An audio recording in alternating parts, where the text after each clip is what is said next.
Hey everyone, welcome back. Well, as you can see, our fence is down.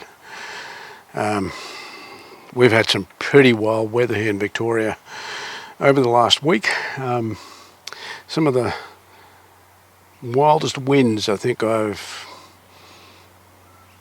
remember.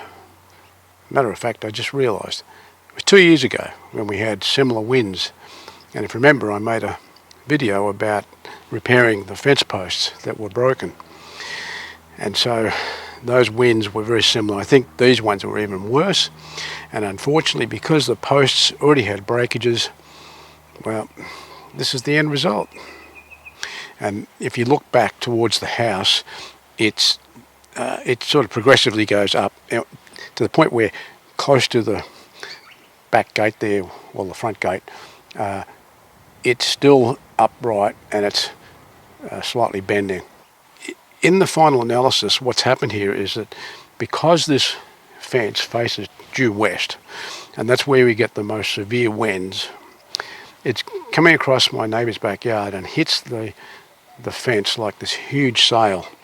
And the pine posts that were used are just not up to holding it. So I've spoken to a timber specialist in Frankston, and they've indicated they can get what they call mixed red posts.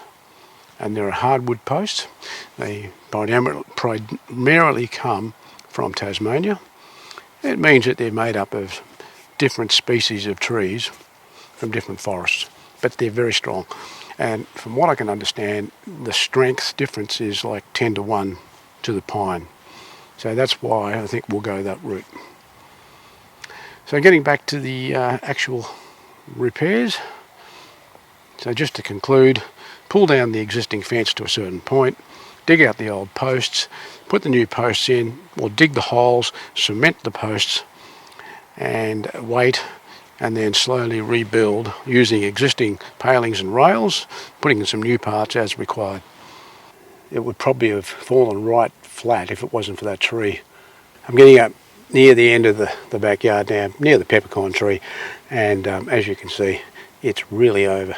Yeah, it's it's from where I'm standing, I can see where it's actually sitting up against the tree itself, one of the posts.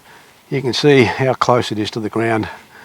I've had to really lean over to get this recording, so yeah, not good.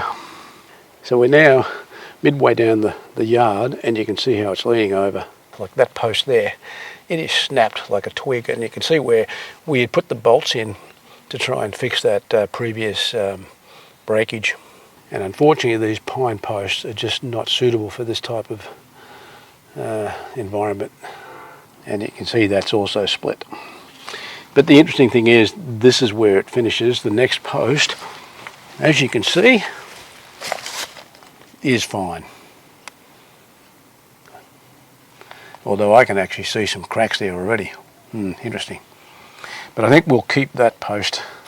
So this is the post which we'll keep. And from this point onwards, we'll have to replace these. So I think I've worked out at about either 9 or 10 posts.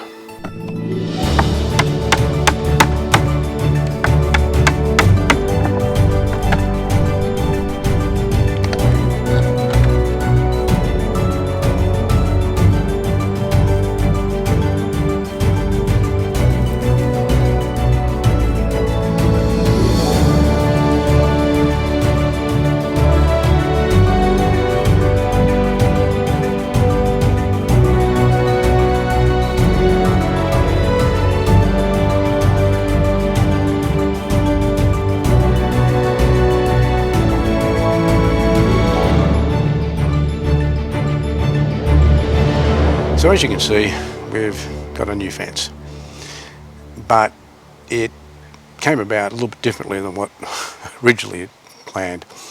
So the original concept was that my neighbour and I were going to pull the fence, the part that blew down apart, pull it down in sections, and then put new stumps in and try and put the sections of the fence back there. Yeah, that proved to be quite challenging. The more we dealt with those sections, we discovered that over 10 years of weathering, the palings were just so brittle they were falling apart. So we sort of bit the bullet and decided that we're going to have to get a fencing contractor to do the work. And while I was getting some quotes, it suddenly occurred to me, I wonder if we can claim this under our house insurance. So I checked. Sure enough, we can. And that's where we are today. The insurance was approved. Admittedly, there's a $500 excess, so my cost was $1,500.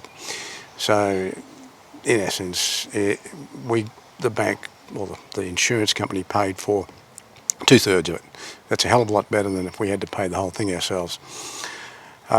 Then the next hurdle was getting the insurance system to speed up and get this approved, because after getting a number of quotes, we settled on a contractor and we told him he had the job, but we had to wait until the final insurance was approved. Anyway, it finally did.